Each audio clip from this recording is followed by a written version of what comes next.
माननीय सभापति महोदय, आज बहुत अच्छा लगा। बहुत समय के बाद संसद में चर्चा हो रही है, चाहे किसी भी कारण से हो, चाहे जो भी मजबूरी हो, मगर जिस कारण के लिए, जिस काम के लिए संसद बना है, आज उसके मकसद को पूरा होते हुए देख रहे हैं।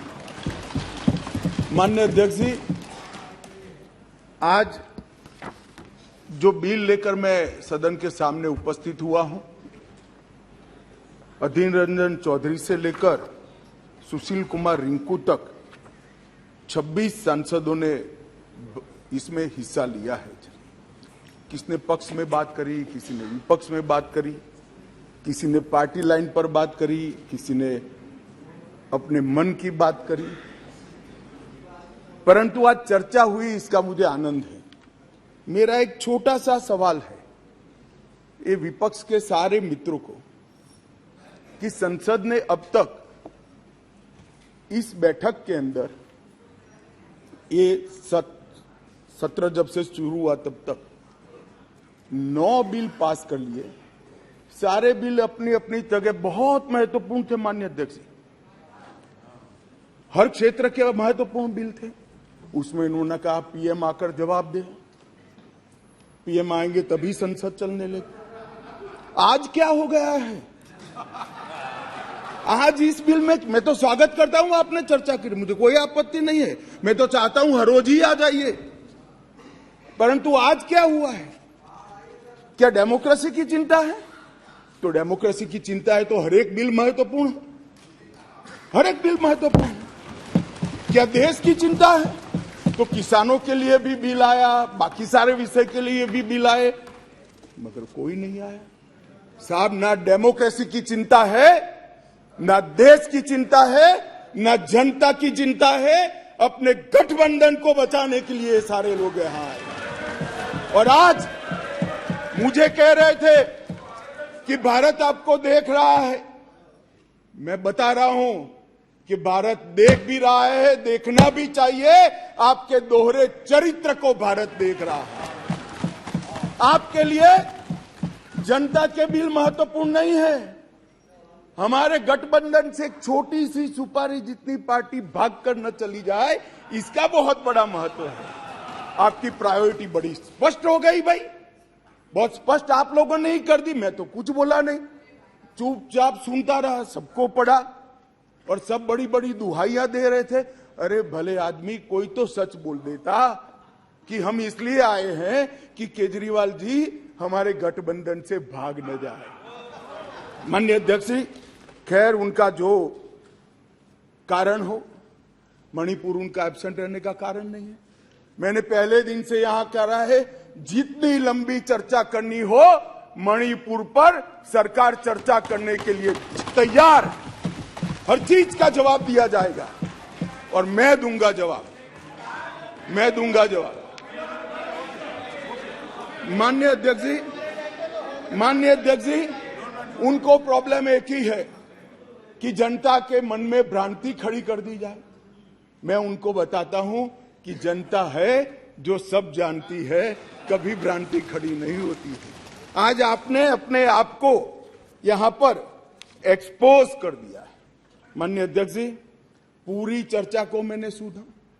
प्रेमचंद्रन जी से लेकर सारे लोग जो विषय पर बोले, मैंने ध्यान पूर्वक नोट भी पढ़े हैं, सुना भी है। माननीय अध्यक्ष जी, ये फिर से मैं एक बार कहता हूं कि सदन जनता को गुमराह करने की जगह नहीं है। सारे लोग राज्य के अधिकार, राज्य के अधिकार, राज्य के अधिकार कह रहे हैं। कौन से राज्य के? कौन से राज्य के? दिल्ली राज्य ही नहीं है, ये तो संघ प्रदेश है। और संघ प्रदेश में भी राजधानी क्षेत्र है, जो एक विशेष आर्टिकल के तहत बनाया गया। अनुच्छेद 239 से 242 तक दिल्ली के कामकाज करने के तरीके को संविधान ने स्वीकार किया। हम तो संविधान संशोधन लेकर नहीं लाए थे, आप ही आए थे। 69वां संविधान संशोधन आप लेकर आए थे, आपने ही अधिकार नहीं दिए थे।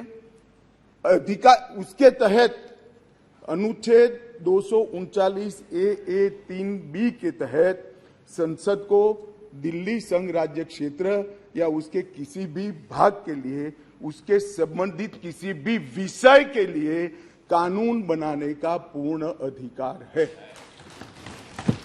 मैं फिर भी आज मैं समझता हूं कि आप लोग समझकर ही बोले होंगे, समझते हैं, मगर पॉलिटिकली बोले होंगे, मगर मैं ऐसा समझकर बोलता हूं कि आप नहीं समझे होंगे। तो राज्य और केंद्र शासित प्रदेश और राजधानी क्षेत्र, ये संविधान में अलग अलग एंटिटी है। अब राज्य की दुहाई, अभी किसी सदस्य ने कहा कल को आप किसी भी राज्य से, भाई नहीं हो सकता, राज्य के काम में दखल नहीं हो सकती। यहां दखल इसलिए कर सकती है संसद क्योंकि 239A3B के अंदर इस संसद को आपकी पार्टी जब सत्ता में थी तब अधिकार दिया हुआ है। और अभी किसी को लगता है मेरे अधिकार कम है, तो चुनाव लड़ने से पहले आर्टिकल 239A3B पढ़ना चाहिए था। अब पढ़े नहीं, लड़ लिए और कहते मेरे अधिकार कम है। मैं देश की जनता को, दिल्ली की जनता को, सारे विपक्षी दलों को इतना ही कहना चाहता हूं, साहब 1993 में राज्य बना, 93 से 15 तक इसी नियमों के अनुसार उस वक्त भी सर्विस केंद्र सरकार के हाथ में ही थी। सुप्रीम कोर्ट ने एक इंटरप्रिटेशन किया और इंटरप्रिटेशन कर ये भी कहा कि अगर आपको सर्विस हाथ में लेनी है तो कानून बनाना पड़ेगा, जो अभी हम कर रहे हैं। तो 93 से लेकर 2015 तक किसी भी मुख्यमंत्री को कभी भी झगड़ा नहीं हुआ। आप भी आए, हम भी आए, ऊपर हम भी थे, आप भी थे, क्योंकि झगड़ा इसलिए नहीं हुआ कि जो भी आए, मैं तो आपके वखान कर रहा हूं अधीर रंजन जी, समझिए, चाहे कांग्रेस हो या बीजेपी, जो भी आए उनका मकसद दिल्ली की जनता की सेवा करना था। अगर सेवा करनी है तो झगड़ा करने की जरूरत नहीं, मगर अधिकार चाहिए तो झगड़ा करने, और झगड़ा करने का स्वभाव ही हो तो क्या कर सकते हैं। हम तो रिसीविंग एंड पर है, भाई झगड़ लो, अब क्या कर सकते हो। आप दिल्ली की जनता ने आपको चुना है, आप झगड़ा करना चाहते हो।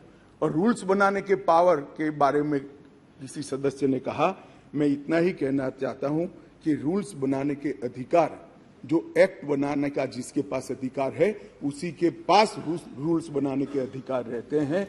एक्ट बनाने का अधिकार भारत सरकार को है, तो एक्ट के रूल बनाने का अधिकार, ये बेसिक समझ का विषय है। कैबिनेट नोट का सवाल किया, इसमें भी आप इसको गलत भ्रांति खड़ी कर रहे हो। आप ध्यान से पढ़ लीजिएगा, कैबिनेट नोट आज भी कोई भी राज्य हो, आप लोग की कई राज्य में सरकार है, वहां कैबिनेट नोट कैबिनेट सचिव की साइन से ही कैबिनेट में जाती है। फाइल पर मंत्री की अप्रूवल होती है। यहां पर क्या होता था, जब घपले घोटाले वाली कैबिनेट नोट हो, सचिव के पास जाती ही नहीं थी, मुख्य सचिव के पास जाती ही नहीं थी। मंत्री के सिग्नेचर से पहली बार मैंने इतने लंबे सार्वजनिक जीवन में, माननीय अध्यक्ष जी, कोई कैबिनेट नोट गई है ऐसा सुना है। मंत्री के सिग्नेचर से कभी नहीं जाती, इसलिए रूल्स बनाने पड़े हैं भाई। रूल्स इसलिए बनाने पड़े हैं कि रूल्स के हिसाब से नहीं चलता था, रूल्स के हिसाब से चले, उसके लिए ये रूल्स बनाने पड़े हैं। माननीय अध्यक्ष जी, मैं फिर से एक बार दिल्ली का इतिहास जरूर बताना चाहूंगा। माननीय अध्यक्ष जी, 1953 में फजल अली कमीशन का गठन हुआ। उसने अपना प्रतिवेदन 1955 में दिया। उसके पहले पट्टाभी सीतारामैया की कमेटी बनी। उसके बाद 56 में संविधान संशोधन कर यूनियन टेरिटरी की अवधारणा आई। इसके साथ साथ दिल्ली म्युनिसिपल कॉरपोरेशन एक्ट 57 नगर नियम अधिनियम लागू कर दिया गया। और 87 में जब सरकार या कमेटी बनी, उसके बाद दिल्ली को राज्य देने का निर्णय किया गया। 249A के तहत इसका विस्तृत वर्णन दिया हुआ है और 69वें संविधान संशोधन के द्वारा इसको लिया गया। मैं एक जो रिपोर्ट है इसका कोड भी पढ़ना चाहता हूं। पहले मैंने जवाहरलाल नेहरू जी को पढ़ा, आम्बेडकर जी को पढ़ा। श्री रिंकू जी आम्बेडकर जी को कह रहे थे कि आम्बेडकर की भावना के खिलाफ काम करे हो। रिंकू जी, हम तो आम्बेडकर जी की भावनाओं के अनुसार काम कर रहे हैं। आम्बेडकर जी ने कहा था कि केंद्र के तहत रहना चाहिए। और माननीय अध्यक्ष जी, बालकृष्ण रिपोर्ट में साफ शब्दों में कहा, मैं कोट अनकोट कहता हूं, दिल्ली की कार्यप्रणाली और सेवा प्रणाली, कार्यप्रणाली और सेवा प्रणाली केंद्र सरकार के अधीन होनी चाहिए। संविधान में संशोधन के दौरान तत्कालीन गृह मंत्री ने भी अपने वक्तव्य में ये बात को, रिपोर्ट को कोट किया और उन्होंने कहा कि बालकृष्ण समिति ने पूरे विश्व की राजधानियों की कार्यप्रणाली और सेवा प्रणालियों का अध्ययन करके ये प्रस्तुत किया है, जिसका हम पालन कर रहे हैं। और उस वक्त गृह मंत्री कांग्रेस के थे। तो आपको ये मालूम होना चाहिए कि आप जब एक उंगली हमारे सामने करते हो तो 3 उंगली आपके सामने होती है। और मैं तो कहता हूं उस वक्त उचित ही किया था, और आज हम जो कर रहे हैं वो ही उचित ही कर रहे हैं। इसलिए आप, जैसा मैंने कहा कि आप गठबंधन को बढ़ाना चाहते हो, आपके मन में ऐसी कल्पना है कि गठबंधन बड़ा करेंगे तो शायद मोदी जी के खिलाफ चुनाव जीत जाएंगे। भाई, और 2-3 लोगों को ढूंढ लाओ, जितने हो सके इतना इकट्ठा कर लो, अगले प्रधानमंत्री नरेंद्र मोदी जी ही बनने वाले। परंतु कम से कम इसके लिए 130 करोड़ की जनता के सामने इतने एक्सपोज न हो। हर बिल आता है, नहीं मणिपुर पर चर्चा, मैं मणिपुर पर चर्चा करने के लिए आता हूं, नहीं मणिपुर पर चर्चा नहीं, हम विरोध करेंगे, यहां आ जाएंगे, मेरे सामने बोर्ड लेकर खड़े हो जाएंगे। ठीक है भाई, करो। मगर जैसे ही गठबंधन टूटने वाला बिल आया, मणिपुर भी याद नहीं आया, डेमोक्रेसी भी याद नहीं आई, दंगे भी याद नहीं आए। सब इकट्ठा होकर देखो सामने बैठे, सारे इकट्ठा, और 130 करोड़ की जनता को बताते हैं हमें मणिपुर की चिंता नहीं है, हमें चुनाव की चिंता है, हमें डेमोक्रेसी की चिंता नहीं है, हमें चुनाव की चिंता है। हमारी पार्टी के कोई सिद्धांत नहीं है, केवल और केवल राजनीति में, चुनाव जीतने के लिए राजनीति में है। और बताइए भैया, आप बाहर जाकर मीडिया को, अगर ये नहीं है तो सारे बिल में क्यों एब्सेंट रहे? सारे बिल महत्वपूर्ण नहीं है क्या? सारे बिल महत्वपूर्ण है, आपको रहना चाहिए था। मगर ये बिल इसलिए महत्वपूर्ण है कि ये बिल आपके गठबंधन को क्षति करता है। और मैं एक बात आगे कह देता हूं कि ये बिल पास होने के बाद वैसे भी आपका गठबंधन टूट जाने वाला है। केजरीवाल जी आपको बाय बाय कर देंगे। माननीय अध्यक्ष जी, एक बात आई कि भाई अध्यादेश क्यों लेकर आए। मैं बताना चाहता हूं कि 11/5/2023 को संविधान पीठ ने एक फैसला दिया। अब संविधान पीठ के फैसले को कोई ध्यान से पढ़ेगा तो वो फैसला कहता है, इन अ वे संविधान पीठ ने 2 जजों की खंडपीठ का, बेंच का गाइडेंस किया है। फाइनल निर्णय 2 जज की बेंच ने करना है। वो अभी डेट लगी भी नहीं है, मैटर लगी भी नहीं है। 11/5/23 को जजमेंट आया और 11/5/23 को ही दिल्ली सरकार के सेवा विभाग ने, मंत्री ने एक परिपत्र घोषित कर दिया अपने सिग्नेचर से। फिर से मैं कहता हूं, परिपत्र सचिव करते हैं, यहां मंत्री करते हैं। आज 5:30 बजे तक पात्र अधिकारियों की सूची के साथ जो इस पद तैनात किए जा सके, सचिव सेवाएं की तैनाती, मतलब सर्विस जो देखते हैं वो सचिव की तैनाती के लिए नोट प्रस्तुत किया जाए। अभी तो सुप्रीम कोर्ट ने निर्णय करना बाकी, इन प्रिंसिपल निर्णय किया है। इसके पर 2 जजों की बेंच ने निर्णय करना है, इसको घोषित करना है, आप अमल करने कर दी। सोशल मीडिया में घोषणा कर दी कि सेवा विभाग के सचिव श्री आशीष माधेराव मोरे का ट्रांसफर कर दिया गया है। ध्यान देने की बात है कि जो मैं कह रहा हूं वो फिर से पढ़ रहा हूं, 11/5/23 के निर्णय के पैरा 165 में न्यायालय की नियमित बेंच को इस मामले का निपटारा करने का आदेश दिया गया था, जो अभी बैठी ही नहीं थी। शाम को ही इन्होंने तो इम्प्लीमेंटेशन चालू कर दिया। इसके बाद सतर्कता विभाग विजिलेंस मंत्री जी ने सभी सहायक निर्देशकों को आदेश दे दिया कि विशेष सचिव सतर्कता विजिलेंस कमिश्नर को के सचिव है विजिलेंस के, उसको रिपोर्ट न कर दिया। रिपोर्ट मत करिए। क्यों? अभी जजमेंट नहीं आया। क्यों? क्योंकि अब कारण कहता हूं इसलिए न करना का किया जाए। इसके बहुत सारे कारण हैं, मैं बताता हूं। मित्रों, माननीय अध्यक्ष जी, दिल्ली के सतर्कता विभाग को सबसे पहले क्यों निशाना बना गया? अगर सेवा के अधिकार मिल गए, चलो मैं एक मिनट के लिए मान लेता हूं मिल गए, तो सबसे पहले कोई क्या करेगा? रोड एंड बिल्डिंग की चिंता करेगा, पीने की पानी की चिंता करेगा, साफ सफाई की चिंता करेगा, आरोग्य की चिंता करेगा। इन्होंने विजिलेंस की चिंता करी। बोलो, प्रायोरिटी तो देखिए साहब इनके साथी की। विजिलेंस की चिंता करी। भला विजिलेंस की चिंता क्यों करी? इससे दिल्ली की जनता का क्या भला होने वाले था? मैं बताता हूं। क्योंकि विजिलेंस विभाग को इसलिए निशाना बना गया, माननीय अध्यक्ष जी, कि इसमें बहुत सारी संवेदनशील फाइलें बंद पड़ी थी। कौन सी फाइलें थी? कौन सी फाइलें थी? जरा आप ध्यान से सुनना भाई। जिसके बारे में बड़े बड़े आवाज से आर्गुमेंट्स कर रहे थे, उनका एक्ट सुनना। आबकारी घोटाले के संबंधित फाइल, शराब की आबकारी घोटाले की फाइल, न्यायालय द्वारा जो आदेश किया था, इसका ओपिनियन जो देना था, वो फाइल विजिलेंस डिपार्टमेंट में थी, जिसके तहत उनके पूर्व डेप्यूटी चीफ मिनिस्टर जेल में बैठे हैं। अब वो फाइल कैसे इनके हाथ में दे?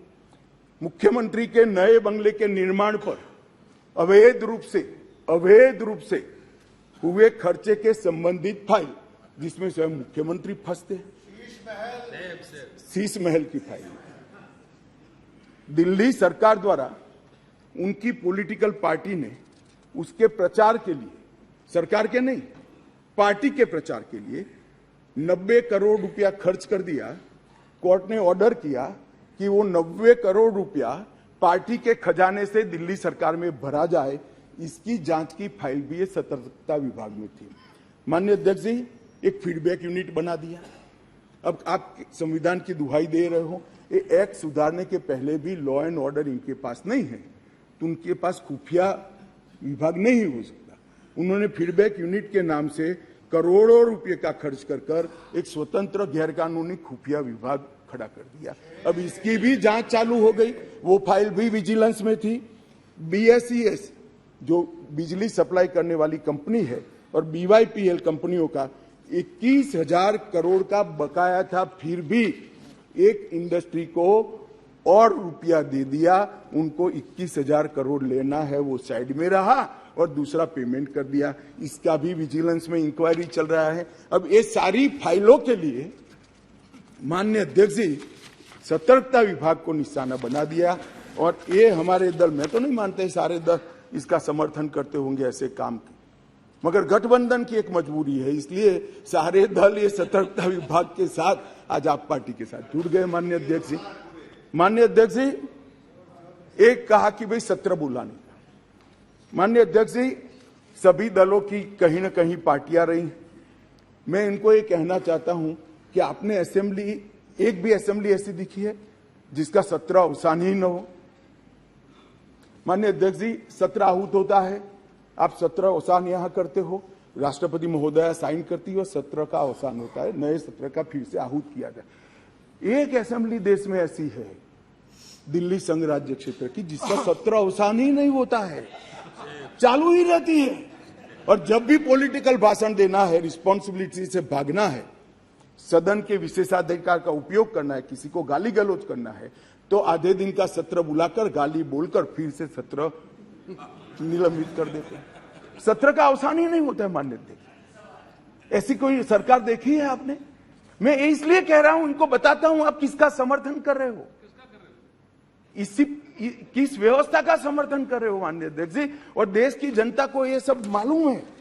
और एक कैबिनेट के अधिकारों की बात कर रहे हैं, असेंबली के अधिकारों की बात कर रहे हैं। 2020 में दिल्ली विधानसभा का एक ही सत्र बुलाया गया, बजट सत्र, जिसमें 5 बैठकें हुई। 2 दिन का जो मजबूरी है, बजट पारित कराना है। 21 में भी एक ही सत्र बुलाया गया, बजट सत्र, जिसमें 3 दिन की बैठक करी, चार बैठकें करी। वो बजट सत्र था, मजबूरी है।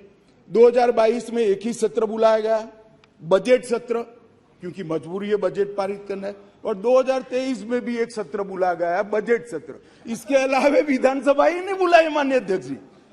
अरे विधानसभा के अधिकारों की हमारे विपक्षी दल के मित्र, कौन से अधिकार भाई? विधानसभा बुलानी है नहीं है? ओवैसी जी आप मुगालते में हैं, आप मुगालते में है, विधानसभा बुलानी ही नहीं है।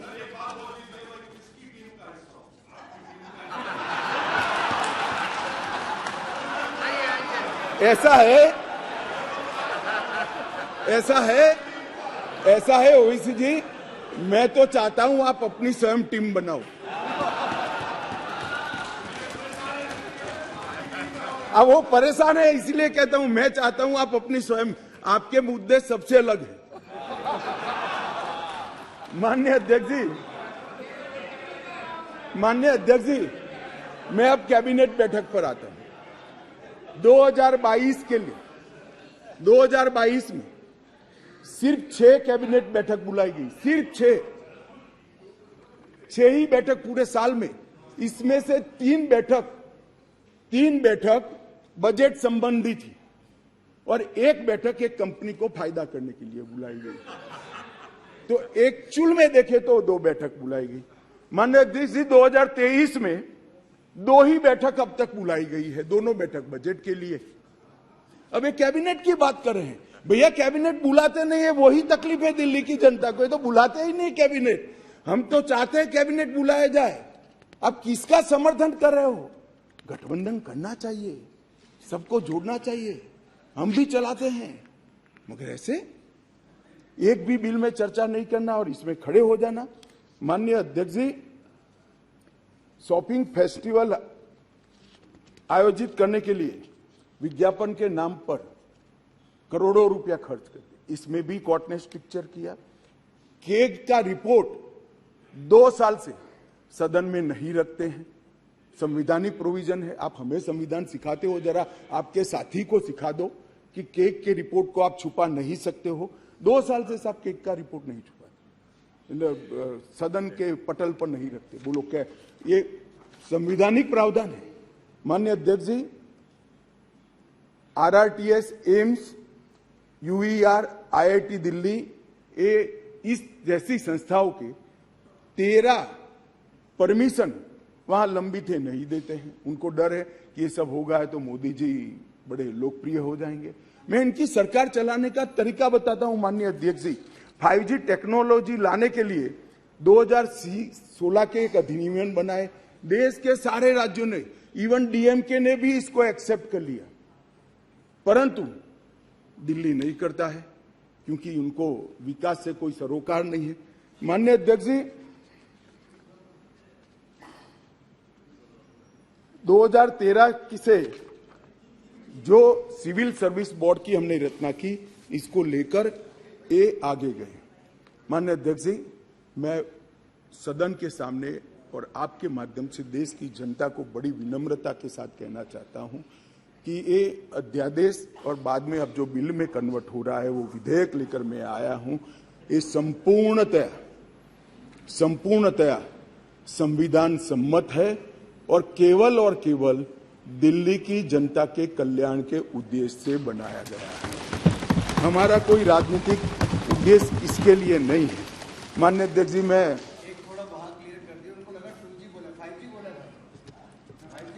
मारन जी पूछ रहे हैं, माननीय अध्यक्ष जी,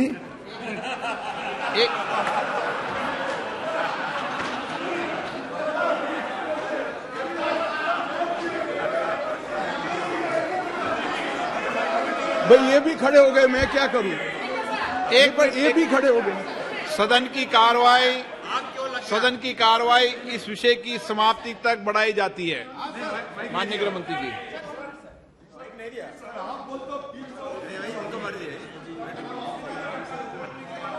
मैं क्या The Home Minister raises everything. मान्य, हाँ, आप क्या बोल रहे थे? 2G 5G पे समझौता बहस नहीं हो रही यहाँ पे। No, sir. Sir, I want to submit, sir, through you, sir. Sir, through you, sir, I want to submit one thing before the House and the Honorable Home Minister and other members of the Parliament in the other side, adversary benches. As far as 2G is concerned. No. No. मान्य गृह मंत्री जी, 2G 3G मानिए, 2G 3G में बहस नहीं हो रही। No, कुछ नहीं बोला। नो लगाया है। आप क्यों 2G पे नाम पूछ नाराज हो रहे हो? अरे 2G पे नाराज पे इतना नाराज क्यों जाते हो? देखो, पुरानी बातों को लेके मत चलो।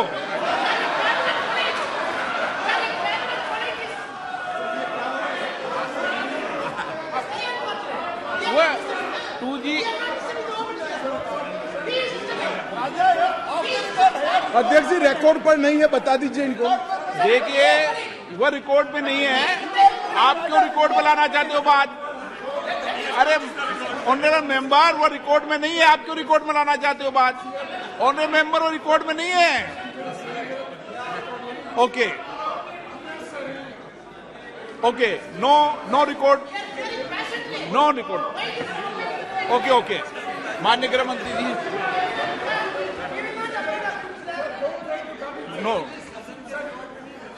नो रिकॉर्ड मिस्टर बालू। वो रिकॉर्ड में नहीं गया। क्यों रिकॉर्ड में लाना चाहते हो उसको बिना काम में? बिराजिए गृह मंत्री जी। माननीय अध्यक्ष जी,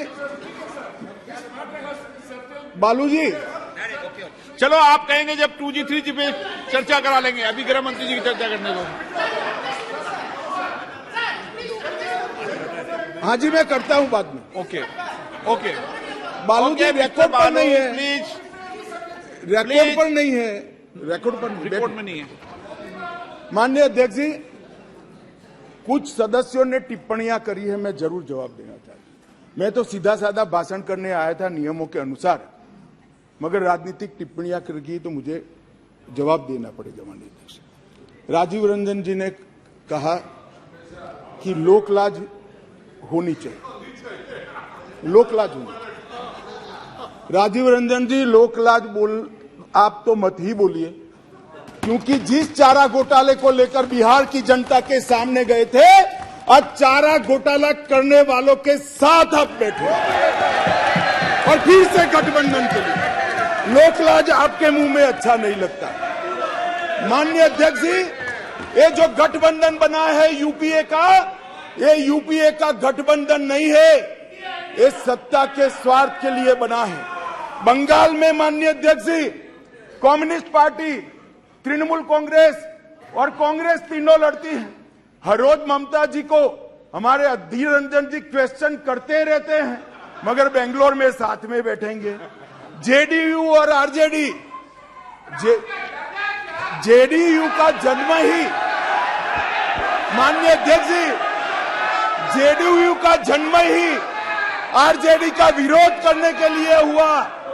यूनाइटेड जनता दल तोड़ दिया। वो जेडीयू आज सत्ता प्राप्त करने के लिए गठबंधन में है। जो बाला साहब ठाकरे के सिद्धांतों पर चलते थे, वो आज कांग्रेस के साथ बैठे हैं। माननीय अध्यक्ष जी, केरल में कम्युनिस्ट, कांग्रेस और एलडीएफ और यूडीएफ दोनों आमने सामने थे। माननीय अध्यक्ष जी, सत्ता के कारण दोनों इकट्ठा आए हैं। सुरेश जी, केरल की जनता इस बार पूछेगी। माननीय अध्यक्ष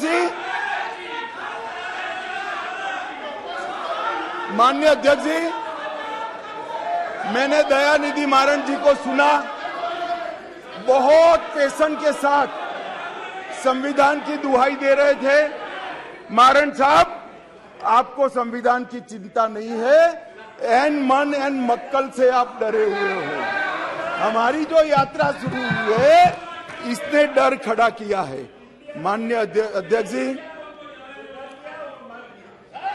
शशि थरूर जी ने कहा, माननीय अध्यक्ष जी, शशि थरूर जी ने कहा कि कांग्रेस की सरकार होती या आपकी सरकार होती तो ऐसा करते।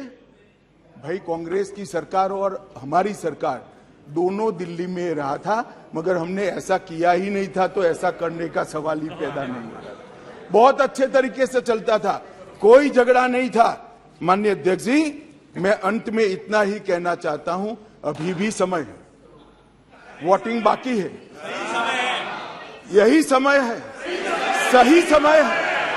विचार बदलिए, जनता देख रही है, जनता सब कुछ जानती है कि 9 बिलों में उपस्थित न रहने वाला समूचा विपक्ष आज गठबंधन बजाने के लिए अखाड़े में उतर गया। माननीय अध्यक्ष जी, ये सदन के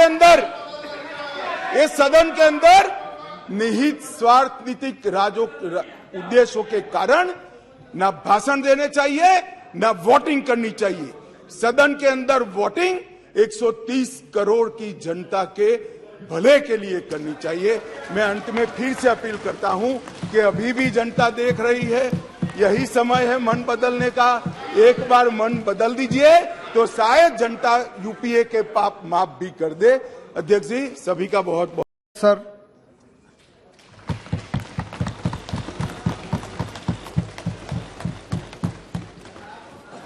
माननीय सभापति महोदय, आज बहुत अच्छा लगा, बहुत समय के बाद संसद में चर्चा हो रही है। चाहे किसी भी कारण से हो, चाहे जो भी मजबूरी हो, मगर जिस कारण के लिए, जिस काम के लिए संसद बना है, आज उसके मकसद को पूरा होते हुए देख रहे हैं। माननीय अध्यक्ष जी, आज जो बिल लेकर मैं सदन के सामने उपस्थित हुआ हूं, अधीर रंजन चौधरी से लेकर सुशील कुमार रिंकू तक 26 सांसदों ने इसमें हिस्सा लिया है। किसने पक्ष में बात करी, किसी ने विपक्ष में बात करी, किसी ने पार्टी लाइन पर बात करी, किसी ने अपने मन की बात करी, परंतु आज चर्चा हुई, इसका मुझे आनंद है। मेरा एक छोटा सा सवाल है ये विपक्ष के सारे मित्रों को कि संसद ने अब तक इस बैठक के अंदर, ये सत्र जब से शुरू हुआ तब तक 9 बिल पास कर लिए। सारे बिल अपनी अपनी जगह बहुत महत्वपूर्ण थे। माननीय अध्यक्ष, हर क्षेत्र के महत्वपूर्ण बिल थे। उसमें इन्होंने कहा पीएम आकर जवाब दे, पीएम आएंगे तभी संसद चलने लगे। आज क्या हो गया है? आज इस बिल में मैं तो स्वागत करता हूं आपने चर्चा की, मुझे कोई आपत्ति नहीं है, मैं तो चाहता हूं हर रोज ही आ जाइए, परंतु आज क्या हुआ है? क्या डेमोक्रेसी की चिंता है? तो डेमोक्रेसी की चिंता है तो हर एक बिल महत्वपूर्ण है, हर एक बिल महत्वपूर्ण है।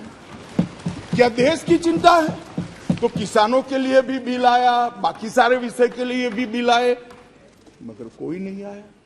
साहब, ना डेमोक्रेसी की चिंता है, ना देश की चिंता है, ना जनता की चिंता है।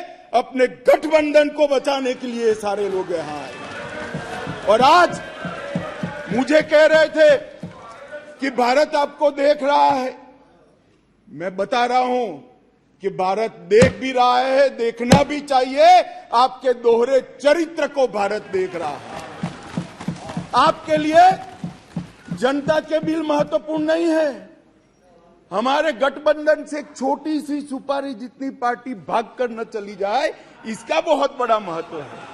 आपकी प्रायोरिटी बड़ी स्पष्ट हो गई भाई, बहुत स्पष्ट आप लोगों ने ही कर दी। मैं तो कुछ बोला नहीं, चुपचाप सुनता रहा, सबको पढ़ा और सब बड़ी बड़ी दुहाइयां दे रहे थे। अरे भले आदमी, कोई तो सच बोल देता कि हम इसलिए आए हैं कि केजरीवाल जी हमारे गठबंधन से भाग न जाए। माननीय अध्यक्ष जी, खैर उनका जो कारण हो, मणिपुर उनका एब्सेंट रहने का कारण नहीं है। मैंने पहले दिन से यहां कहा है, जितनी लंबी चर्चा करनी हो, मणिपुर पर सरकार चर्चा करने के लिए तैयार। हर चीज का जवाब दिया जाएगा और मैं दूंगा जवाब। माननीय अध्यक्ष जी, उनको प्रॉब्लम एक ही है कि जनता के मन में भ्रांति खड़ी कर दी जाए। मैं उनको बताता हूं कि जनता है जो सब जानती है, कभी भ्रांति खड़ी नहीं होती है। आज आपने अपने आप को यहां पर एक्सपोज कर दिया है। माननीय अध्यक्ष जी, पूरी चर्चा को मैंने सुना। प्रेमचंद्रन जी से लेकर सारे लोग जो विषय पर बोले, मैंने ध्यानपूर्वक नोट भी पढ़े हैं, सुना भी है। माननीय अध्यक्ष जी, ये फिर से मैं एक बार कहता हूं कि सदन जनता को गुमराह करने की जगह नहीं है। सारे लोग राज्य के अधिकार कह रहे हैं। कौन से राज्य के? दिल्ली राज्य ही नहीं है, ये तो संघ प्रदेश है और संघ प्रदेश में भी राजधानी क्षेत्र है जो एक विशेष आर्टिकल के तहत बनाया गया। अनुच्छेद 239 से 242 तक दिल्ली के कामकाज करने के तरीके को संविधान ने स्वीकार किया। हम तो संविधान संशोधन लेकर नहीं लाए थे, आप ही आए थे। 69वां संविधान संशोधन आप लेकर आए थे, आपने ही अधिकार नहीं दिए थे। अधिकार उसके तहत अनुच्छेद 239A3B के तहत संसद को दिल्ली संघ राज्य क्षेत्र या उसके किसी भी भाग के लिए, उसके संबंधित किसी भी विषय के लिए कानून बनाने का पूर्ण अधिकार है। मैं फिर भी आज मैं समझता हूं कि आप लोग समझकर ही बोले होंगे, समझते हैं, मगर पॉलिटिकली बोले होंगे, मगर मैं ऐसा समझकर बोलता हूं कि आप नहीं समझे होंगे। तो राज्य और केंद्र शासित प्रदेश और राजधानी क्षेत्र, ये संविधान में अलग अलग एंटिटी है। अब राज्य की दुहाई, अभी किसी सदस्य ने कहा कल को आप किसी भी राज्य से, भाई नहीं हो सकता। राज्य के काम में दखल नहीं हो सकती। यहां दखल इसलिए कर सकती है संसद क्योंकि 239A3B के अंदर इस संसद को आपकी पार्टी जब सत्ता में थी तब अधिकार दिया हुआ है। और अभी किसी को लगता है मेरे अधिकार कम है, तो चुनाव लड़ने से पहले आर्टिकल 239A3B पढ़ना चाहिए था। अब पढ़े नहीं, लड़ लिए और कहते मेरे अधिकार कम है।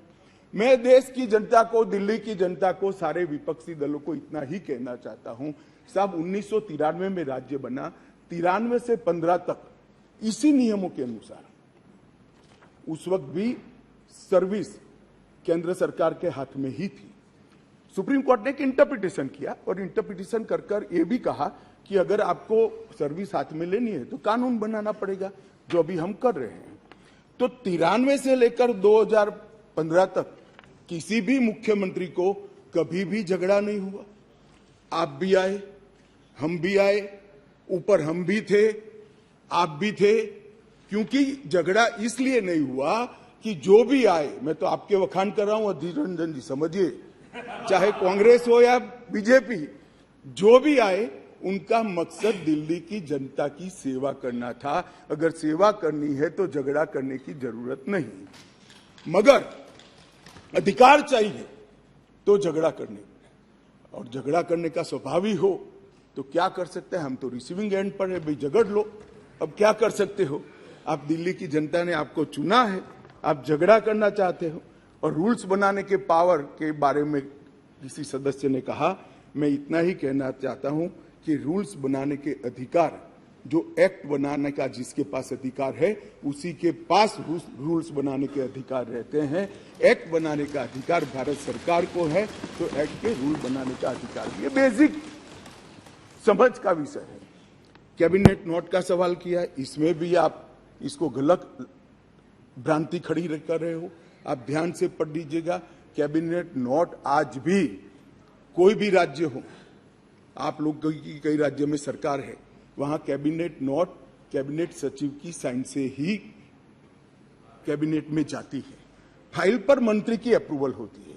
यहां पर क्या होता था, जब घपले घोटाले वाली कैबिनेट नोट हो, सचिव के पास जाती ही नहीं थी, मुख्य सचिव के पास जाती ही नहीं थी। मंत्री के सिग्नेचर से पहली बार मैंने इतने लंबे सार्वजनिक जीवन में, माननीय अध्यक्ष जी, कोई कैबिनेट नोट गई है ऐसा सुना है। मंत्री के सिग्नेचर से कभी नहीं जाती। इसलिए रूल्स बनाने पड़े हैं भाई, रूल्स इसलिए बनाने पड़े हैं कि रूल्स के हिसाब से नहीं चलता था, रूल्स के हिसाब से चले, उसके लिए ये रूल्स बनाने पड़े हैं। माननीय अध्यक्ष जी, मैं फिर से एक बार दिल्ली का इतिहास जरूर बताना चाहूंगा। माननीय अध्यक्ष जी, 1953 में फजल अली कमीशन का गठन हुआ। उसने अपना प्रतिवेदन 1955 में दिया। उसके पहले पट्टाभी सीतारामैया की कमेटी बनी। उसके बाद 56 में संविधान संशोधन कर यूनियन टेरिटरी की अवधारणा आई। इसके साथ साथ दिल्ली म्युनिसिपल कॉरपोरेशन एक्ट 57 नगर नियम अधिनियम लागू कर दिया गया और 87 में जब सरकार या कमेटी बनी, उसके बाद दिल्ली को राज्य देने का निर्णय किया गया। 249A के तहत इसका विस्तृत वर्णन दिया हुआ है और 69वें संविधान संशोधन के द्वारा इसको लिया गया। मैं एक जो रिपोर्ट है इसका कोट भी पढ़ना चाहता हूं। पहले मैंने जवाहरलाल नेहरू जी को पढ़ा, आम्बेडकर जी को पढ़ा। श्री रिंकू जी आम्बेडकर जी को कह रहे थे कि आम्बेडकर की भावना के खिलाफ काम करे हो। रिंकू जी, हम तो आम्बेडकर जी की भावनाओं के अनुसार काम कर रहे हैं। आम्बेडकर जी ने कहा था कि केंद्र के तहत रहना चाहिए। और माननीय अध्यक्ष जी, बालकृष्ण रिपोर्ट में साफ शब्दों में कहा, मैं कोट अनकोट कहता हूं, दिल्ली की कार्यप्रणाली और सेवा प्रणाली, कार्यप्रणाली और सेवा प्रणाली केंद्र सरकार के अधीन होनी चाहिए। संविधान में संशोधन के दौरान तत्कालीन गृह मंत्री ने भी अपने वक्तव्य में ये बात को, रिपोर्ट को कोट किया और उन्होंने कहा कि बालकृष्ण समिति ने पूरे विश्व की राजधानियों की कार्यप्रणाली और सेवा प्रणालियों का अध्ययन करके ये प्रस्तुत किया है, जिसका हम पालन कर रहे हैं। और उस वक्त गृह मंत्री कांग्रेस के थे। तो आपको ये मालूम होना चाहिए कि आप जब एक उंगली हमारे सामने करते हो तो 3 उंगली आपके सामने होती है। और मैं तो कहता हूं उस वक्त उचित ही किया था और आज हम जो कर रहे हैं वो ही उचित ही कर रहे हैं। इसलिए आप, जैसा मैंने कहा कि आप गठबंधन को बढ़ाना चाहते हो, आपके मन में ऐसी कल्पना है कि गठबंधन बड़ा करेंगे तो शायद मोदी जी के खिलाफ चुनाव जीत जाएंगे। भाई और 2-3 लोगों को ढूंढ लाओ, जितने हो सके इतना इकट्ठा कर लो, अगले प्रधानमंत्री नरेंद्र मोदी जी ही बनने वाले। परंतु कम से कम इसके लिए 130 करोड़ की जनता के सामने इतने एक्सपोज न हो। हर बिल आता है, नहीं मणिपुर पर चर्चा, मैं मणिपुर पर चर्चा करने के लिए आता हूं, नहीं मणिपुर पर चर्चा नहीं, हम विरोध करेंगे, यहां आ जाएंगे, मेरे सामने बोर्ड लेकर खड़े हो जाएंगे। ठीक है भाई, करो। मगर जैसे ही गठबंधन टूटने वाला बिल आया, मणिपुर भी याद नहीं आया, डेमोक्रेसी भी याद नहीं आई, दंगे भी याद नहीं आए। सब इकट्ठा होकर देखो सामने बैठे, सारे इकट्ठा। और 130 करोड़ की जनता को बताते हैं हमें मणिपुर की चिंता नहीं है, हमें चुनाव की चिंता है, हमें डेमोक्रेसी की चिंता नहीं है, हमें चुनाव की चिंता है। हमारी पार्टी के कोई सिद्धांत नहीं है, केवल और केवल राजनीति में, चुनाव जीतने के लिए राजनीति में है। और बताइए भैया, आप बाहर जाकर मीडिया को, अगर ये नहीं है तो सारे बिल में क्यों एब्सेंट रहे? सारे बिल महत्वपूर्ण नहीं है क्या? सारे बिल महत्वपूर्ण है, आपको रहना चाहिए था। मगर ये बिल इसलिए महत्वपूर्ण है कि ये बिल आपके गठबंधन को क्षति करता है। और मैं एक बात आगे कह देता हूं कि ये बिल पास होने के बाद वैसे भी आपका गठबंधन टूट जाने वाला है। केजरीवाल जी आपको बाय बाय कर देंगे। माननीय अध्यक्ष जी, एक बात आई कि भाई अध्यादेश क्यों लेकर आए। मैं बताना चाहता हूं कि 11/5/2023 को संविधान पीठ ने एक फैसला दिया। अब संविधान पीठ के फैसले को कोई ध्यान से पढ़ेगा तो वो फैसला कहता है, इन अ वे संविधान पीठ ने 2 जजों की खंडपीठ का बेंच का गाइडेंस किया है। फाइनल निर्णय 2 जज की बेंच ने करना है। वो अभी डेट लगी भी नहीं है, मैटर लगी भी नहीं है। 11/5/23 को जजमेंट आया और 11/5/23 को ही दिल्ली सरकार के सेवा विभाग ने मंत्री ने एक परिपत्र घोषित कर दी अपने सिग्नेचर से। फिर से मैं कहता हूं, परिपत्र सचिव करते हैं, यहां मंत्री करते हैं। आज 5:30 बजे तक पात्र अधिकारियों की सूची के साथ जो इस पद तैनात किए जा सके, सचिव सेवाएं की तैनाती, मतलब सर्विस जो देखते हैं वो सचिव की तैनाती के लिए नोट प्रस्तुत किया जाए। अभी तो सुप्रीम कोर्ट ने निर्णय करना बाकी, इन प्रिंसिपल निर्णय किया है। इसके पर 2 जजों की बेंच ने निर्णय करना है, इसको घोषित करना है। आप अमल करने कर दी। सोशल मीडिया में घोषणा कर दी कि सेवा विभाग के सचिव श्री आशीष माधेराव मोरे का ट्रांसफर कर दिया गया है। ध्यान देने की बात है कि जो मैं कह रहा हूं वो फिर से पढ़ रहा हूं। 11/5/23 के निर्णय के पैरा 165 में न्यायालय की नियमित बेंच को इस मामले का निपटारा करने का आदेश दिया गया था, जो अभी बैठी ही नहीं थी। शाम को ही इन्होंने तो इम्प्लीमेंटेशन चालू कर दिया। इसके बाद सतर्कता विभाग, विजिलेंस मंत्री जी ने सभी सहायक निर्देशकों को आदेश दे दिया कि विशेष सचिव सतर्कता, विजिलेंस कमिश्नर को के सचिव है विजिलेंस के, उसको रिपोर्ट न कर दिया। रिपोर्ट मत करिए। क्यों? अभी जजमेंट नहीं आया। क्यों? क्योंकि अब कारण कहता हूं, इसलिए न करना का किया जाए। इसके बहुत सारे कारण हैं, मैं बताता हूं। मित्रों, माननीय अध्यक्ष जी, दिल्ली के सतर्कता विभाग को सबसे पहले क्यों निशाना बना गया? अगर सेवा के अधिकार मिल गए, चलो मैं 1 मिनट के लिए मान लेता हूं मिल गए, तो सबसे पहले कोई क्या करेगा? रोड एंड बिल्डिंग की चिंता करेगा, पीने की पानी की चिंता करेगा, साफ सफाई की चिंता करेगा, आरोग्य की चिंता करेगा। इन्होंने विजिलेंस की चिंता करी। बोलो, प्रायोरिटी तो देखिए साहब इनके साथी की, विजिलेंस की चिंता करी। भला विजिलेंस की चिंता क्यों करी? इससे दिल्ली की जनता का क्या भला होने वाले था? मैं बताता हूं। क्योंकि विजिलेंस विभाग को इसलिए निशाना बना गया, माननीय अध्यक्ष जी, कि इसमें बहुत सारी संवेदनशील फाइलें बंद पड़ी थी। कौन सी फाइलें थी? कौन सी फाइलें थी? जरा आप ध्यान से सुनना भाई। जिसके बारे में बड़े बड़े आवाज से आर्गुमेंट्स कर रहे थे, उनका एक्ट सुनना। आबकारी घोटाले के संबंधित फाइल, शराब की आबकारी घोटाले की फाइल, न्यायालय द्वारा जो आदेश किया था, इसका ओपिनियन जो देना था, वो फाइल विजिलेंस डिपार्टमेंट में थी, जिसके तहत उनके पूर्व डेप्यूटी चीफ मिनिस्टर जेल में बैठे हैं। अब वो फाइल कैसे इनके हाथ में दे? मुख्यमंत्री के नए बंगले के निर्माण पर अवैध रूप से हुए खर्चे के संबंधित फाइल, जिसमें स्वयं मुख्यमंत्री फंसते हैं। शीश महल की फाइल दिल्ली सरकार द्वारा उनकी पॉलिटिकल पार्टी ने उसके प्रचार के लिए, सरकार के नहीं, पार्टी के प्रचार के लिए 90 करोड़ रुपया खर्च कर दिया। कोर्ट ने ऑर्डर किया कि वो 90 करोड़ रुपया पार्टी के खजाने से दिल्ली सरकार में भरा जाए। इसकी जांच की फाइल भी ये सतर्कता विभाग में थी। माननीय अध्यक्ष जी, एक फीडबैक यूनिट बना दिया। अब आप संविधान की दुहाई दे रहे हो, ये एक्ट सुधारने के पहले भी लॉ एंड ऑर्डर इनके पास नहीं है, तो उनके पास खुफिया विभाग नहीं हो सकता। उन्होंने फीडबैक यूनिट के नाम से करोड़ों रुपए का खर्च कर एक स्वतंत्र गैरकानूनी खुफिया विभाग खड़ा कर दिया। अब इसकी भी जांच चालू हो गई। वो फाइल भी विजिलेंस में थी। BSES जो बिजली सप्लाई करने वाली कंपनी है और BYPL कंपनियों का 21,000 करोड़ का बकाया था, फिर भी एक इंडस्ट्री को और रुपया दे दिया।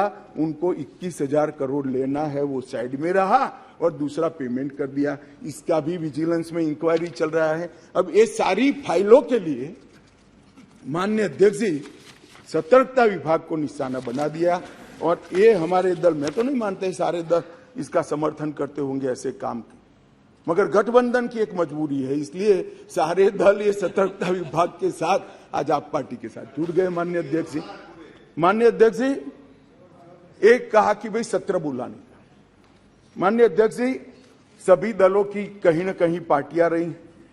मैं इनको ये कहना चाहता हूं कि आपने असेंबली, एक भी असेंबली ऐसी दिखी है जिसका सत्र अवसान ही न हो। माननीय अध्यक्ष जी, सत्र आहूत होता है, आप सत्र अवसान यहां करते हो, राष्ट्रपति महोदया साइन करती हो, सत्र का अवसान होता है, नए सत्र का फिर से आहूत किया जाए। एक असेंबली देश में ऐसी है, दिल्ली संघ राज्य क्षेत्र की, जिसका सत्र अवसान ही नहीं होता है, चालू ही रहती है। और जब भी पॉलिटिकल भाषण देना है, रिस्पॉन्सिबिलिटी से भागना है, सदन के विशेषाधिकार का उपयोग करना है, किसी को गाली गलौज करना है, तो आधे दिन का सत्र बुलाकर गाली बोलकर फिर से सत्र निलंबित कर देते हैं। सत्र का अवसान ही नहीं होता है। मान्य अध्यक्ष, ऐसी कोई सरकार देखी है आपने? मैं इसलिए कह रहा हूं, इनको बताता हूं आप किसका समर्थन कर रहे हो, इसी किस व्यवस्था का समर्थन कर रहे हो माननीय अध्यक्ष जी। और देश की जनता को ये सब मालूम है। और एक कैबिनेट के अधिकारों की बात कर रहे हैं, असेंबली के अधिकारों की बात कर रहे हैं। 2020 में दिल्ली विधानसभा का एक ही सत्र बुलाया गया, बजट सत्र, जिसमें 5 बैठकें हुई, 2 दिन का, जो मजबूरी है बजट पारित कराना है। 21 में भी एक ही सत्र बुलाया गया, बजट सत्र, जिसमें 3 दिन की बैठक करी, 4 बैठकें करी, वो बजट सत्र था, मजबूरी है। 2022 में एक ही सत्र बुलाया गया, बजट सत्र, क्योंकि मजबूरी है बजट पारित करना है। और 2023 में भी एक सत्र बुलाया गया, बजट सत्र। इसके अलावा विधानसभा ही नहीं बुलाई माननीय अध्यक्ष जी। अरे विधानसभा के अधिकारों की हमारे विपक्षी दल के मित्र, कौन से अधिकार भाई? विधानसभा बुलानी है नहीं है, ओवैसी जी आप मुगालते में हैं, आप मुगालते में है, विधानसभा बुलानी ही नहीं है।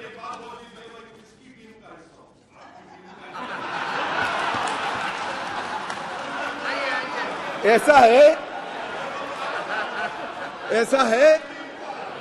ओवैसी जी, मैं तो चाहता हूं आप अपनी स्वयं टीम बनाओ। अब वो परेशान है, इसलिए कहता हूं, मैं चाहता हूं आप अपनी स्वयं, आपके मुद्दे सबसे अलग है। माननीय अध्यक्ष जी, मैं अब कैबिनेट बैठक पर आता हूं।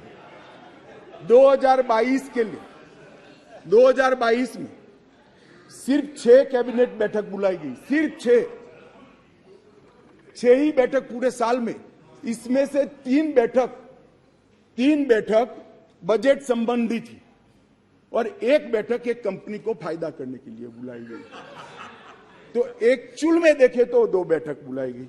माननीय अध्यक्ष जी, 2023 में 2 ही बैठक अब तक बुलाई गई है, दोनों बैठक बजट के लिए।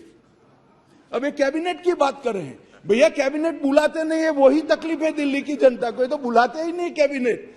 हम तो चाहते हैं कैबिनेट बुलाया जाए। अब किसका समर्थन कर रहे हो?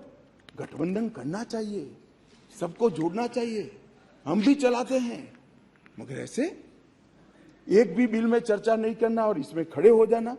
माननीय अध्यक्ष जी, शॉपिंग फेस्टिवल आयोजित करने के लिए विज्ञापन के नाम पर करोड़ों रुपया खर्च कर दिया, इसमें भी कोर्ट ने स्ट्रिक्चर किया।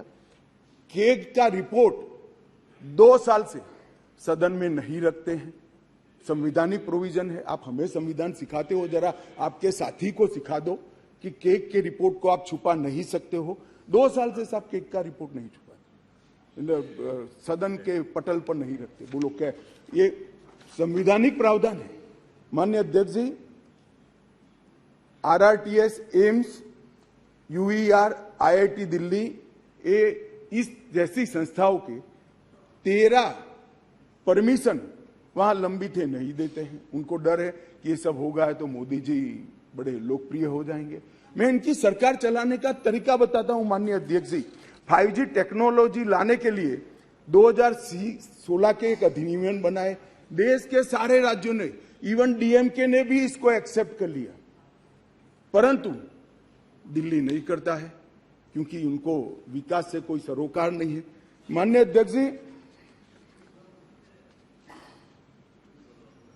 2013 से जो सिविल सर्विस बोर्ड की हमने रचना की, इसको लेकर ये आगे गए। माननीय अध्यक्ष जी, मैं सदन के सामने और आपके माध्यम से देश की जनता को बड़ी विनम्रता के साथ कहना चाहता हूं कि ये अध्यादेश और बाद में अब जो बिल में कन्वर्ट हो रहा है, वो विधेयक लेकर मैं आया हूं, ये संपूर्णतया संविधान सम्मत है और केवल दिल्ली की जनता के कल्याण के उद्देश्य से बनाया गया है। हमारा कोई राजनीतिक उद्देश्य इसके लिए नहीं है। माननीय अध्यक्ष जी, मैं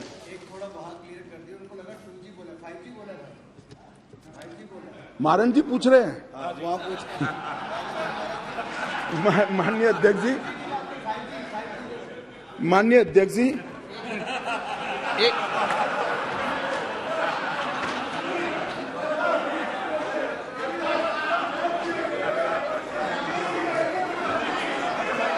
भाई ये भी खड़े हो गए, मैं क्या करूं? ये भी खड़े हो गए। सदन की कार्रवाई इस विषय की समाप्ति तक बढ़ाई जाती है। माननीय गृह मंत्री जी,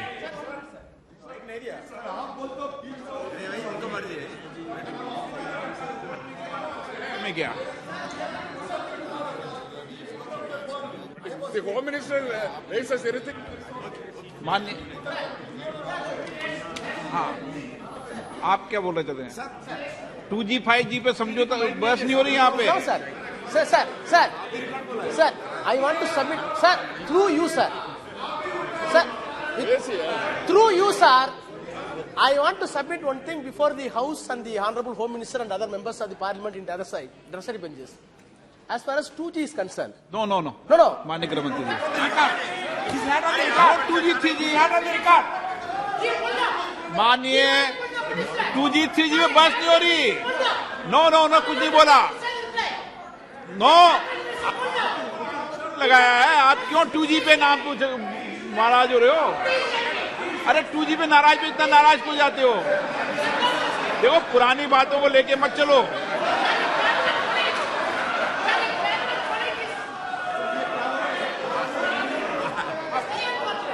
वो 2G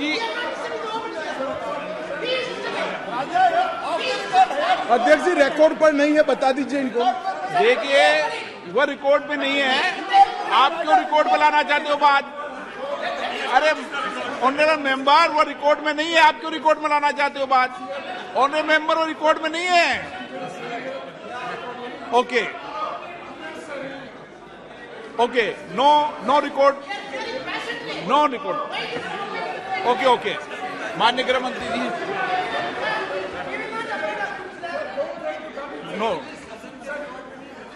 नो रिकॉर्ड मिस्टर बालू। वो रिकॉर्ड में नहीं गया, क्यों रिकॉर्ड में लाना चाहते हो उसको बिना काम में? बिराजिए गृह मंत्री जी। माननीय अध्यक्ष जी, बालू जी, चलो आप कहेंगे जब 2G 3G पे चर्चा करा लेंगे, अभी गृह मंत्री जी की चर्चा करने दो।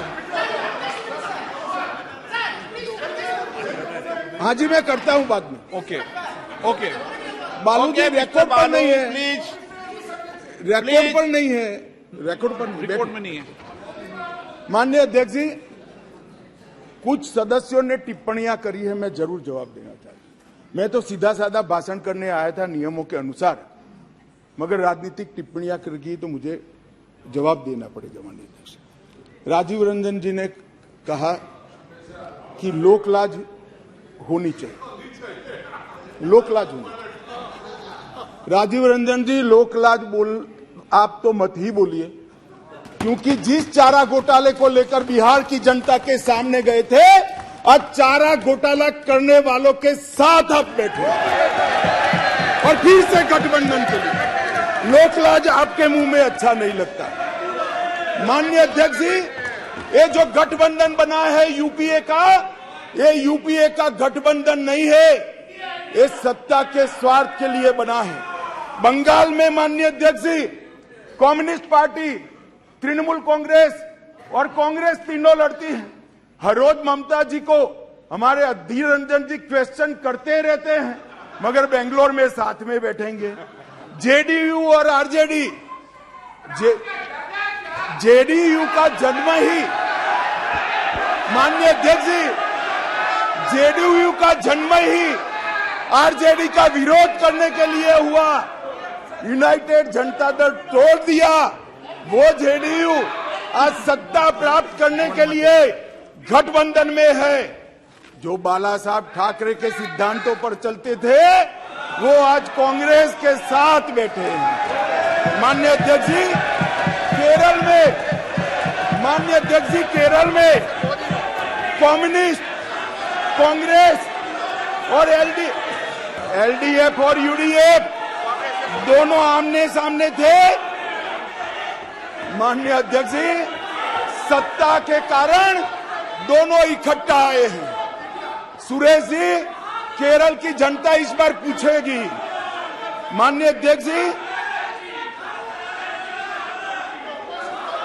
माननीय अध्यक्ष जी, मैंने दयानिधि मारन जी को सुना, बहुत पैशन के साथ संविधान की दुहाई दे रहे थे। मारन साहब, आपको संविधान की चिंता नहीं है, एन मन एन मक्कल से आप डरे हुए हो। हमारी जो यात्रा शुरू हुई है, इसने डर खड़ा किया है। माननीय अध्यक्ष जी,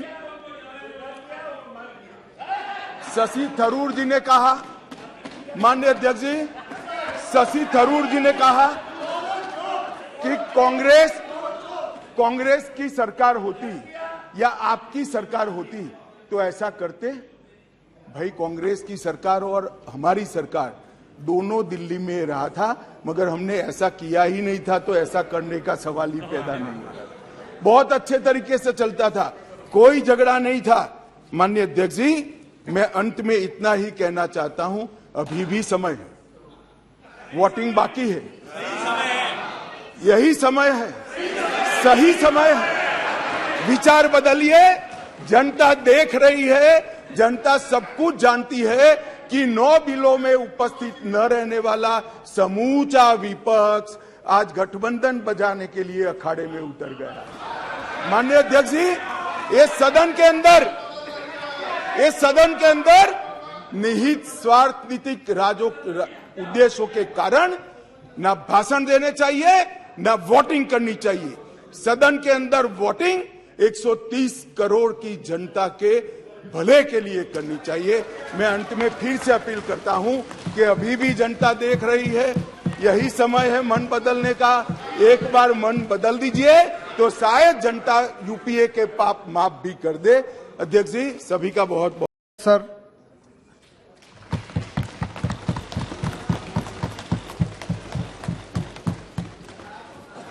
माननीय सभापति महोदय,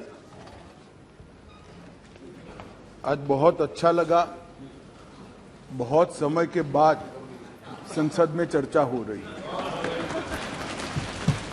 चाहे किसी भी कारण से हो, चाहे जो भी मजबूरी हो, मगर जिस कारण के लिए, जिस काम के लिए संसद बना है, आज उसके मकसद को पूरा होते हुए देख रहे हैं। माननीय अध्यक्ष जी, आज जो बिल लेकर मैं सदन के सामने उपस्थित हुआ हूं, अधीर रंजन चौधरी से लेकर सुशील कुमार रिंकू तक 26 सांसदों ने इसमें हिस्सा लिया है।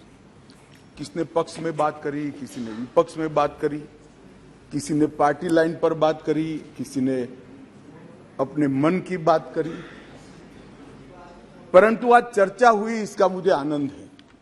मेरा एक छोटा सा सवाल है ये विपक्ष के सारे मित्रों को कि संसद ने अब तक इस बैठक के अंदर, ये सत्र जब से शुरू हुआ तब तक 9 बिल पास कर लिए। सारे बिल अपनी अपनी जगह बहुत महत्वपूर्ण थे। माननीय अध्यक्ष, हर क्षेत्र के महत्वपूर्ण बिल थे। उसमें इन्होंने कहा पीएम आकर जवाब दे।